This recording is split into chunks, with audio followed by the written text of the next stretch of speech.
Drop by muna tayo dito sa water refilling station na madadaanan natin. Kasi tumawag siya, may concern siya na may tagas daw. Hindi sila makapag-operate. Ngayon, ang nakikita ko dito is manggagaling siya dun sa unyong patente. Parang lost thread na siya. Ngayon, ang gagawin natin is papalitan natin siya nung panibago ngayon. Gagayahin natin yan. Tapos, lalagay natin sa araw para madali siyang matuyo at para malagay na rin natin.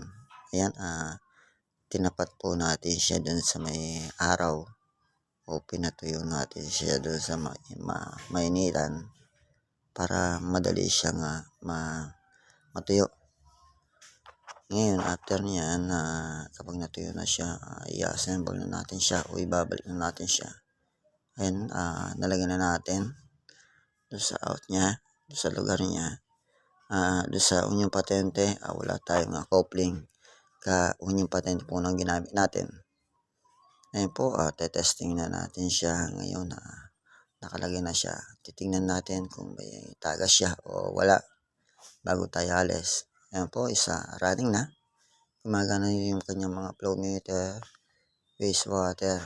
Ayan po, maraming salamat po. God bless.